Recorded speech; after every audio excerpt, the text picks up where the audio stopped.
En esta tarde calurosa queremos darle gracias a Dios porque nos permite nuevamente encontrarnos para estudiar un tema muy interesante de la palabra de Dios. Y en esta hora corresponde estudiar el tema que lleva como título el capítulo 9, Noble Oración de Daniel. Es la primera parte, y luego sigue Gabriel, vuelve y explica la visión, y en tercer lugar, cuando vendrá el Mesías. Ese es el tema que tenemos para esta hora. Ayer estudiamos el capítulo 8 del libro de Daniel, que contaba con 27 versículos, y el capítulo 9, interesante también, cuenta con 27 versículos. Vamos a empezar entonces para poder entender la profecía de Daniel 9. Dice el último versículo del capítulo 8, el versículo 27, y yo, Daniel, quedé quebrantado y estuve enfermo algunos días.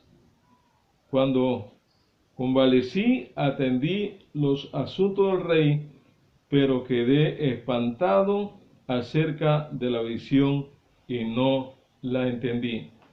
Algunos dicen que posiblemente Daniel pasó de 8 a 12 años orando y pensando sobre el significado de la visión. El capítulo 9 y el versículo 1 en adelante nos dice: en el primer año de Darío, hijo de Asuero, de la raza de los medos, que llegó a ser rey de los caldeos, en el primer año de su reinado, yo, Daniel, entendí por la escritura, por la palabra del Señor al profeta Jeremías, que la asolación de Jerusalén había de concluir en 70 años. Entonces volví mi rostro al Señor y lo busqué en oración y en ruego, en ayuno, cilicio y ceniza. Oré al Señor mi Dios e hice esta confesión: ahora, Señor, Dios grande, digno de ser reverenciado, que guarda el pacto de amor con los que te aman y obedecen sus mandamientos. Hemos pecado, hemos cometido iniquidad, hemos obrado impíamente, hemos sido rebeldes y nos hemos apartado de tus mandamientos y tus juicios. Y sigue mencionando el versículo 6, no hemos obedecido a tus siervos los profetas, que en tu nombre hablaron a nuestros príncipes, a nuestros padres y a todo el pueblo del país. Tuya es, Señor, la justicia, y nuestra la confusión del rostro, que hoy lleva a todo hombre de Judá, de Jerusalén y de todo Israel, lo de cerca y lo de lejos, en toda la tierra a donde lo echaste a causa de su rebelión contra ti. Señor nuestro, en la confusión del rostro de nuestros reyes, nuestros príncipes y nuestros padres, porque contra ti hemos pecado. A ti, Señor, te corresponde tener compasión y perdonar, aunque contra ti nos hemos rebelado. Señor nuestro Dios, no hemos obedecido tu voz para andar en tus leyes que nos diste por medio de tu siervo los profetas. Todo Israel traspasó tu ley y se apartó para no oír tu voz. Por eso ha caído sobre nosotros la maldición y el juramento escrito en la ley de Moisés, tu siervo, porque contra ti hemos pecado. Tú has cumplido lo que hablaste contra nosotros y contra los jueces que nos gobernaban. Jamás hubo en el mundo un castigo tan grande como el que cayó sobre Jerusalén. Y en toda esta sección observamos la oración de Daniel, una oración de una persona sincera y honesta. 13, todo mal. El versículo 13, vino sobre nosotros conforme está escrito en la ley de Moisés, y no hemos implorado tu favor, Señor nuestro Dios, para convertirnos de nuestro mal, de nuestras maldades, y para entender la verdad. Ahora, Señor, Dios nuestro, sacaste a tu pueblo de Egipto con mano poderosa y te hiciste renombre como el que tienes ahora. Hemos pecado, hemos obrado impíamente. Señor, toda tu justicia aparte ahora tu enojo y tu furor de tu ciudad Jerusalén, tu santo monte, porque a causa de nuestros pecados y por la maldad a causa de nuestros padres, Jerusalén y tu pueblo son la burla de los que nos rodean. Ahora pues, Dios nuestro, oye la oración de tu siervo y sus ruegos, y haz que todo tu rostro resplandezca sobre tu santuario, ahora asolado por amor del Señor. Inclina, Dios mío, y oye, abre tus ojos y mira nuestras ruinas y la ciudad que nuestros ruego ante ti confiados en nuestras obras de justicia, sino en gran compasión. Y termina la oración Daniel diciendo: escucha, Señor, perdona, atiende, Señor, y obra o actúa. No tardes, por amor a ti mismo, Dios mío, porque tu nombre es llamado sobre la ciudad y sobre tu pueblo. Allí contemplamos una oración de sinceridad y una oración que nos enseña una gran lección. Primero, tenemos que reconocer nuestra situación de pecadores.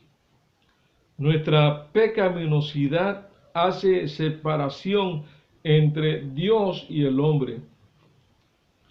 Y los pecados del pueblo, de la nación, de Daniel, estaban siendo confesados a Dios. Y interesante es ver que Daniel está convencido que su oración no caerá en oídos sordos.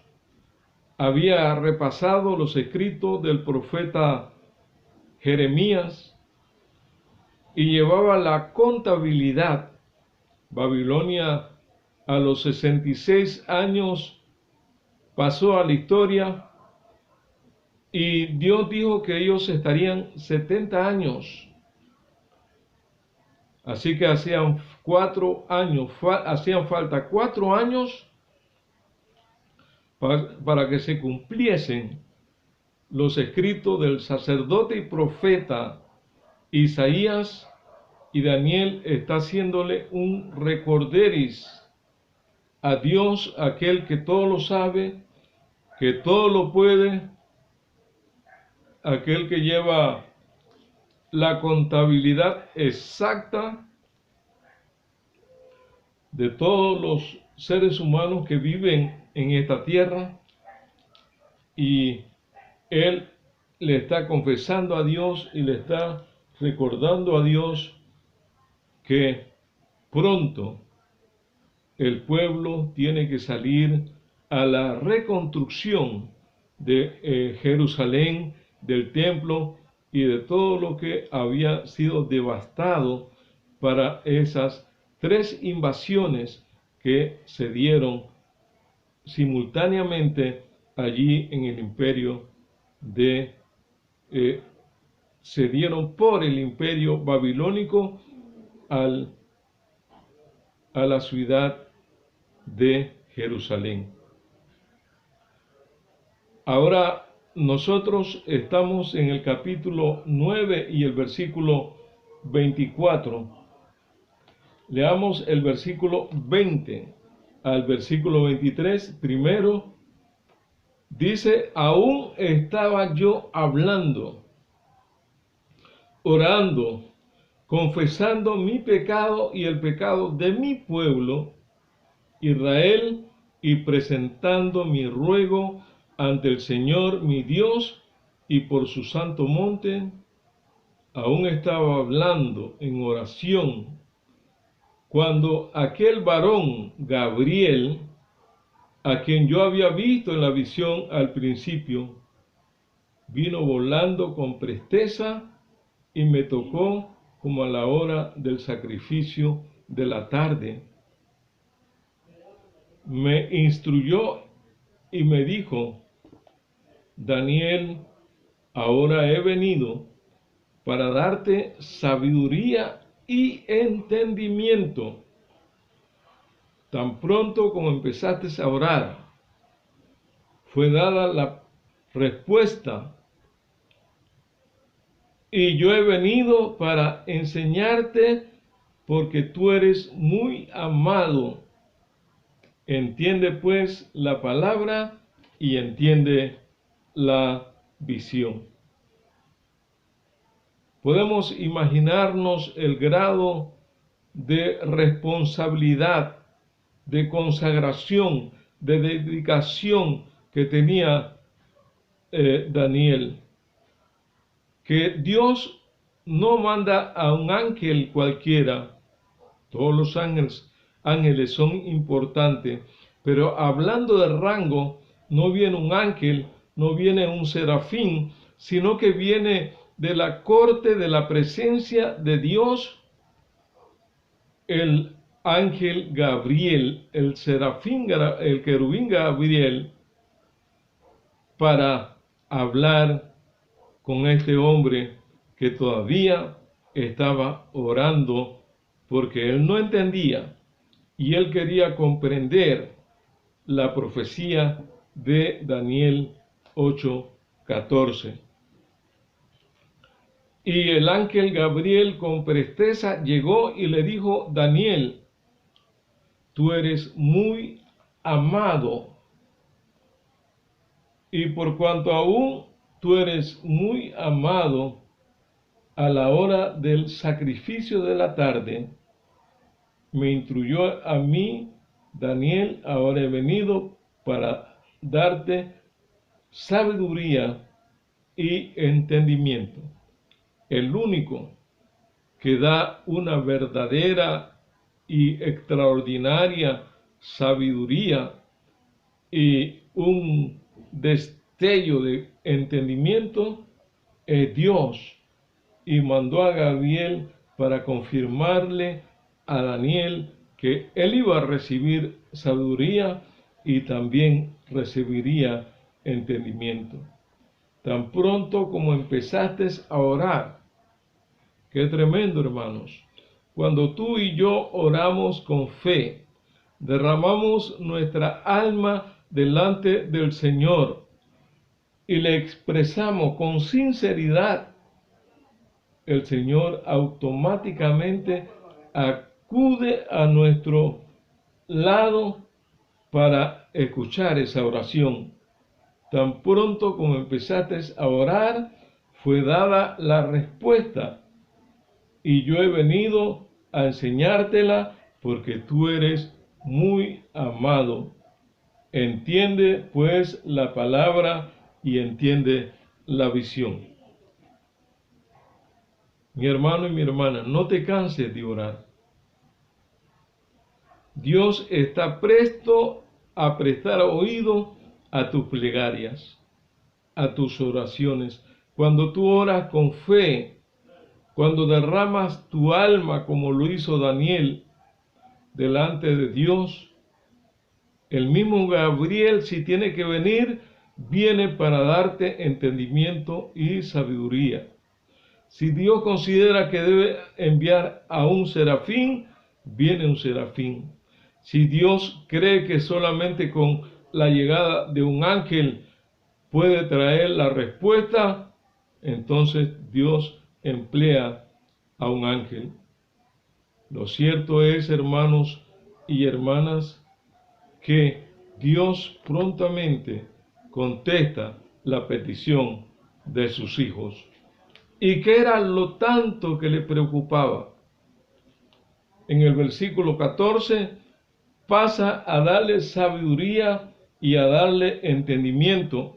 Y dice el versículo 14 en adelante, y aquí viene el periodo profético unido con el de Daniel 8:14. El de Daniel 8:14 es el más extenso de tiempo que existe en la Biblia, y el querubín empieza a explicarle lo que había escuchado y le dice: 70 semanas están cortadas para tu pueblo y tu santa ciudad, para acabar la prevaricación, poner fin al pecado, expiar la iniquidad, traer la justicia de los siglos, sellar la visión y la profecía, y ungir al santo de los santos. Allí hay un periodo profético que son exclusivos para el pueblo judío. 70 semanas. Tenemos que emplear el método que la Biblia nos enseña en Números 14:34, día por año te los he dado. Y en Ezequiel 4:6, igualmente día por año. O sea que si son 40 años, se traduce en profecía en 40 años.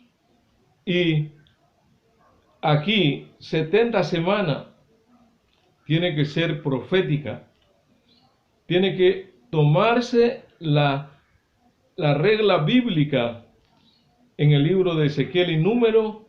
70 semanas, tienes que multiplicarlo por 7 y te da 490 días, pero por cuanto estamos en la sección profética, son 490 años. Esta profecía nos dice que en ese tiempo sería ungido el Santo de los Santos. Nos habla de el ungimiento de Cristo Jesús, que lo encontramos en varias porciones de la Biblia, en el libro de Hechos, en el capítulo 10 y el versículo 31, 38, nos habla que fue ungido. Y también Lucas 4, 18, Marcos 14, 1, 14 al 15, el ungimiento del Señor Jesús se dio en el año 34 después de Cristo. Siguiendo la lectura, el versículo 25 empieza a hacer ahora el desglose. Conoce y entiende que desde la salida o desde que salga la orden de restaurar y reedificar a Jerusalén hasta el Mesías príncipe, habrán 7 semanas. ¿Cuántos años son 7 semanas? 7 semanas por 7 es igual a 49 años, más 62 semanas. ¿Cuántos años son 62 semanas? Tiene que multiplicar por 7. 7 por 2, 14, y 7 por 6, 42, y 1, 43. Así que ya está en 434 años. La plaza y la muralla reedificarán en tiempos angustiosos. ¿Cuándo se dio la orden para restaurar y para edificar al Mesías o para reedificar a Jerusalén? Recordamos que el pueblo de Israel llegó a Babilonia en el año 605 y hasta el año 539 después de Cristo todavía permanecía en Babilonia. Habían transcurrido 66 años, de manera que no es en el año 539, porque en ese año ellos estaban cautivos en Babilonia. Y luego siguieron los medos y los persas hasta el 331, es decir, 208 años gobernaron los medos y los persas. 4 años después del año 539 antes de Cristo se completaron los 70 años de cautiverio, y entonces se da la orden para reedificar a Jerusalén. Y rápidamente nosotros encontramos esa orden de la reedificación de Jerusalén. Hubieron 3 decretos para que el pueblo saliese. El primer decreto empezó allí posterior por Darío, después de la retirada el abandono del pueblo de Babilonia, del imperio de Babilonia, en el año 539. En el libro de Esdras nos menciona en el capítulo, creo que es el capítulo 6, vamos a ir a ese libro de Esdras para que nos ilustre este gran libro. En el capítulo 6, el versículo 12 al 25. Es largo, pero vale la pena leerlo para poder estar a tono con lo que dice la palabra de Dios. Y Dios hizo hallar allí su nombre, destruye a todo rey y pueblo que se oponga para que en Jerusalén, para cambiar o destruir esta casa de Dios que está en Jerusalén. Yo Darío di el decreto, cúmplase y prestamente.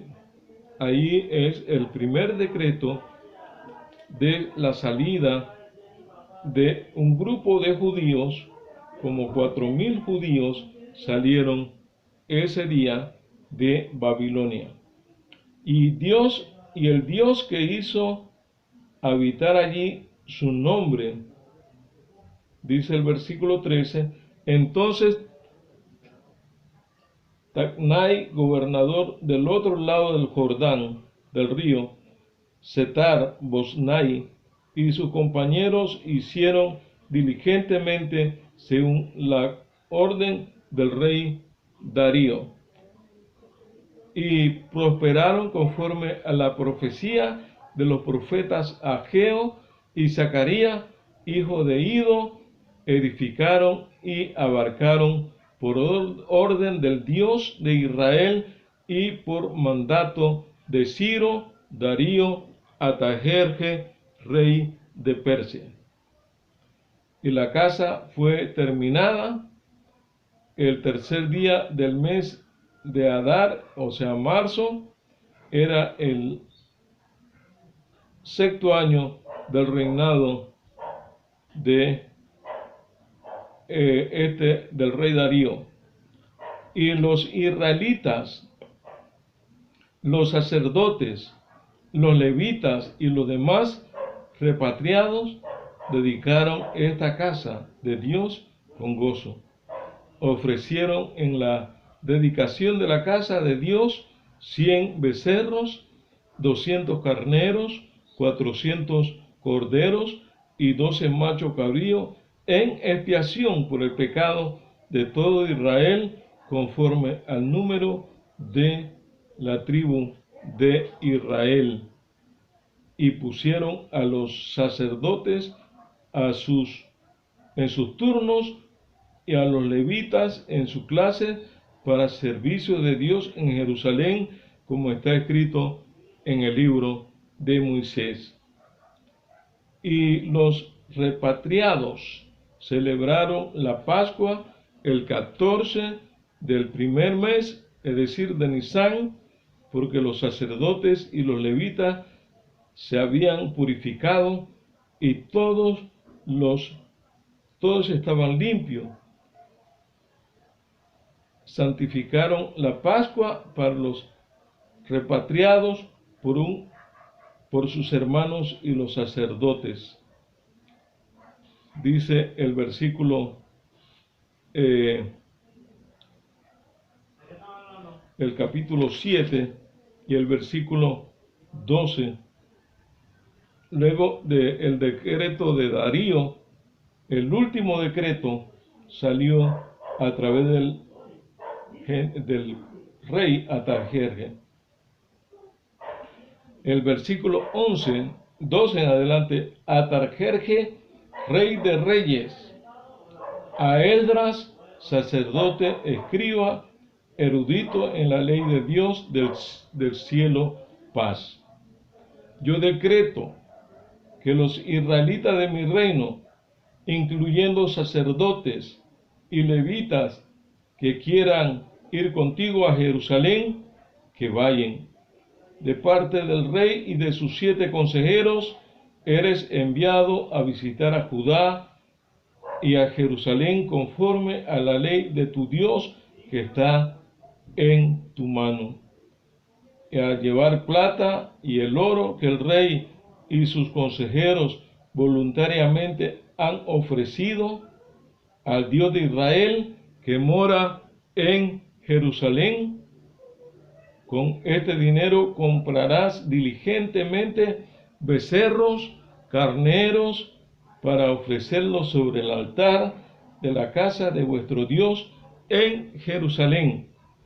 Y lo que a ti y tus hermanos os parezca mejor hacer con el resto de la plata y el oro, hacerlo conforme a la voluntad de vuestro Dios. De los hijos de Zacarías, de los hijos de... Y sigue enumerando. El versículo 15 nos dice: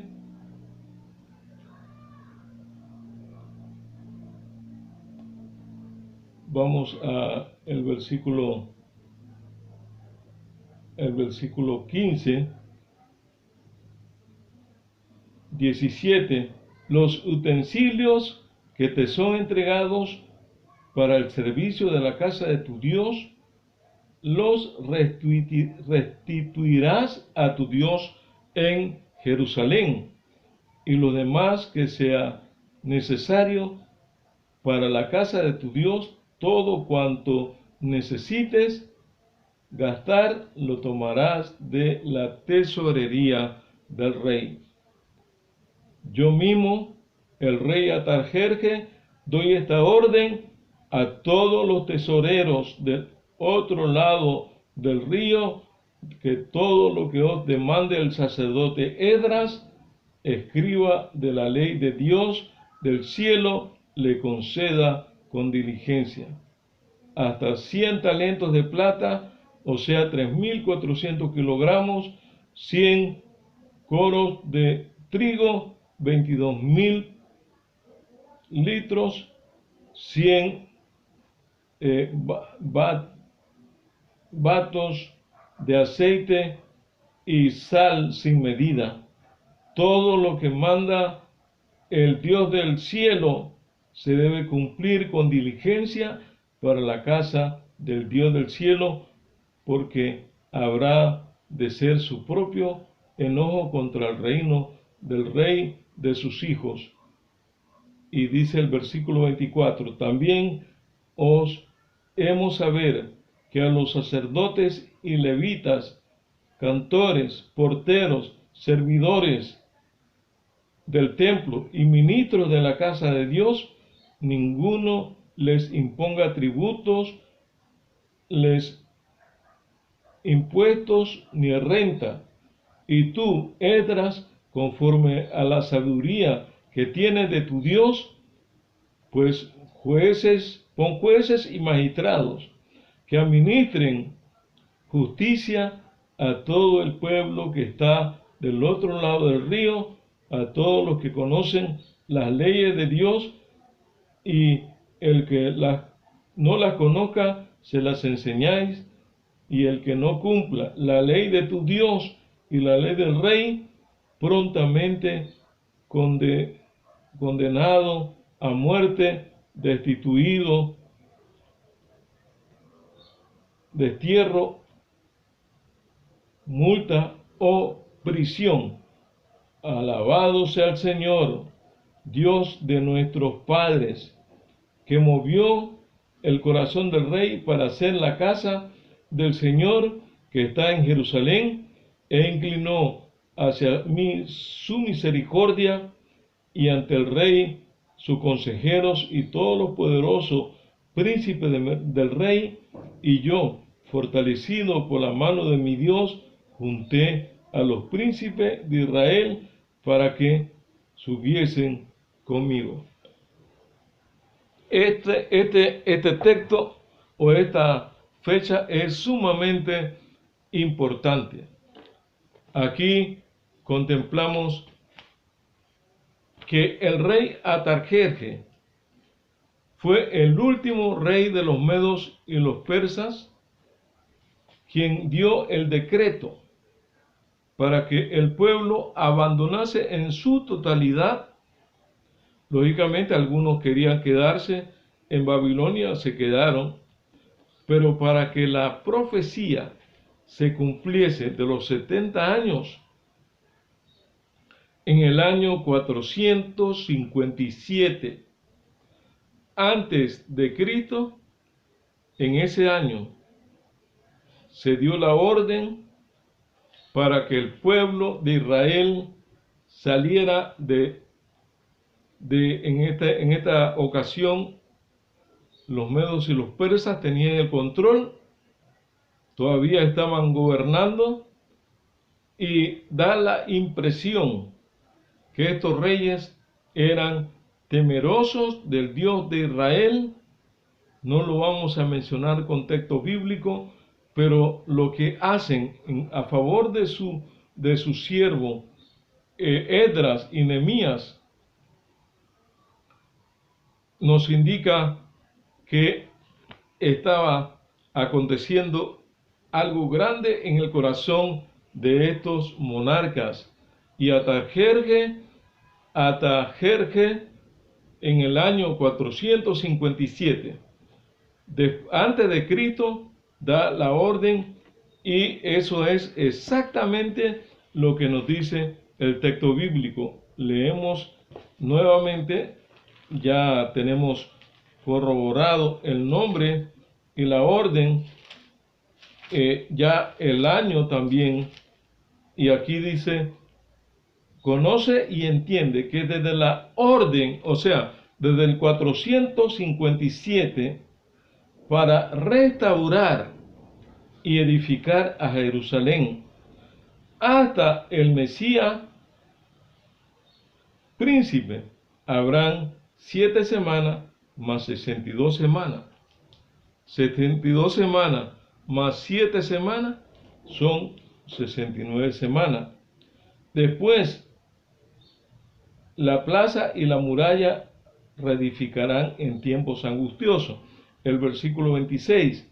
Después de las 62 semanas, le quitarán la vida al Mesías, y no por sí mismo, y el pueblo de un príncipe que ha de venir destruirá la ciudad y el santuario. Su fin de la guerra será talada con asolamiento. Y en otra semana, para completar las 70, confirmará el pacto a muchos, y a la mitad de esa última semana hará cesar el sacrificio y la ofrenda, la abominación, y sobre él la del templo uno ejecutará la abominación desoladora hasta que la ruina decretada caiga sobre el desolador. Pasemos ahora a un poco de matemática. Tenemos que, dice el texto, cortar para comprender la profecía de las 2300 tardes y mañanas. Lógicamente que el libro de Éxodo y Levítico son los que nos ayudan a entender. Dios dijo: me haréis un santuario y habitaré en medio de ellos. Dios le dijo a Moisés: hazlo conforme a la medida que se te van a dar. Y allí el pueblo todos los días, en la mañana y en la tarde, sacrificaba un cordero y le confesaba sus culpas. Para la época de Jesús todavía se practicaba el sacrificio matutino y el sacrificio vespertino. Luego, Dios le ordenó al pueblo que hiciese una fiesta que se llamaba el Yom Kippur. El Yom Kippur era el día de la expiación, cuando el sumo sacerdote entraba, no sin sangre, confesaba sus pecados, estaba idóneo para entrar al lugar santísimo, y la gran fiesta se celebraba en el día del Yom Kippur, no al entrar, sino que la fiesta grande de ese juicio que se celebraba una vez al año, se realizaba a la salida del Yom Kippur del sumo sacerdote del lugar santísimo. Y todos los años era esa ceremonia. Todo ese tipo tenía que encontrarse con el antitipo. Todo eso simbolizaba que un día iba a llegar a este momento que el sumo sacerdote, que la Biblia llama, y ahora lo vamos a leer en el libro de Hebreos, Cristo Jesús es sacerdote según el orden de Melquisedec, o sea, un sacerdote para siempre, porque recuerden que Jesús era de la tribu de Judá, no podía ser un sacerdote, pero siendo de la orden de Melquisedec, entonces sí podía ser sacerdote para siempre. Él era el sacrificio, él era el sacerdote, y también él es quien ahora representa a todos los seres humanos ante él mismo y ante su Padre Dios. Decimos entonces que 2300 tardes y mañanas, el texto nos menciona varios detalles. La reconstrucción de Jerusalén en el 457.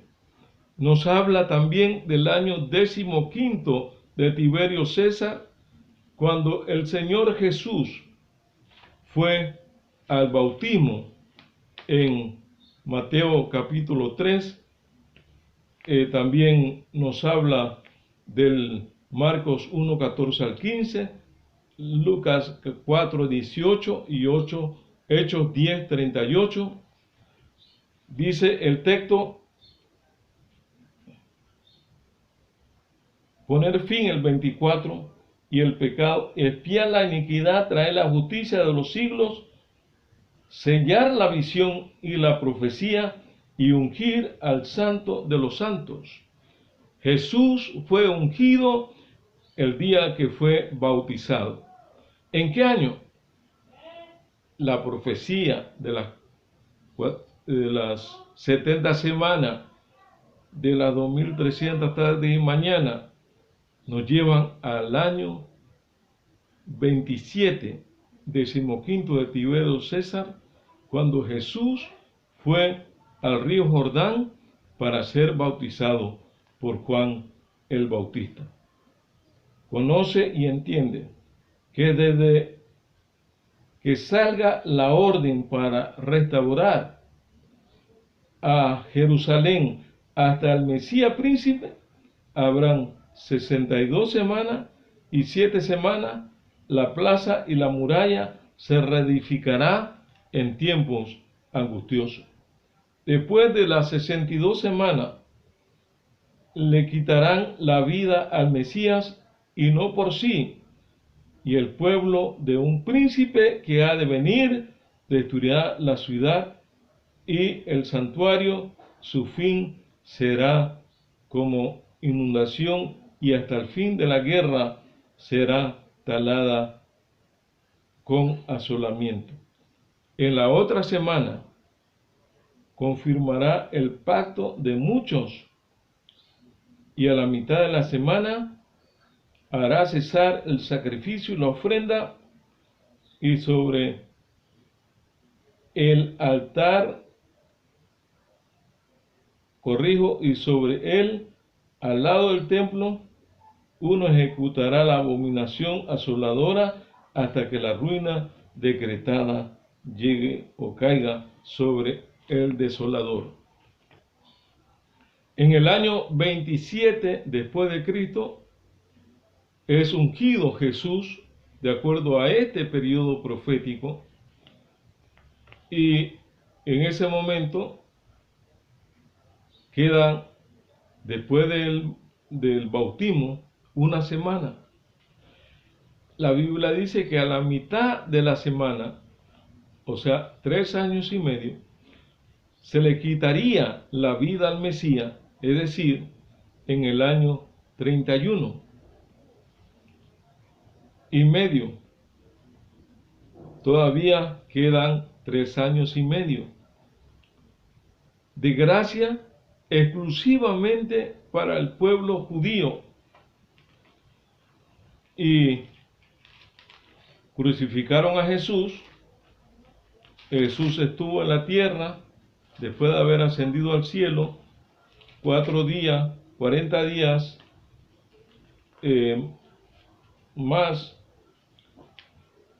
y con todo y eso, de los 3 años y medio proféticos exclusivamente para que el pueblo de Israel aceptaran al Mesías, y lamentablemente todos nuestros hermanos evangélicos han entendido mal la semana, y que a la semana se le quitaría de la vida al Mesías, y lo que pasaría con los otros 3 años para completar la semana y hacer las 70 semanas. Ellos entienden que las 70 semanas, o sea, 69 semanas, se cumplieron, y la última semana, que tiene que ver con la muerte y con el cierre de la gracia para los judíos, ellos consideran que son los 7 años de gracia que Dios le da en el rapto, cuando eso no es bíblico.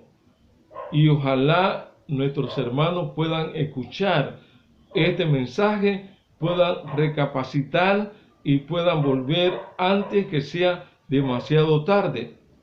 A la mitad de esa semana el Señor Jesús muere, y los otros 3 años y medio Él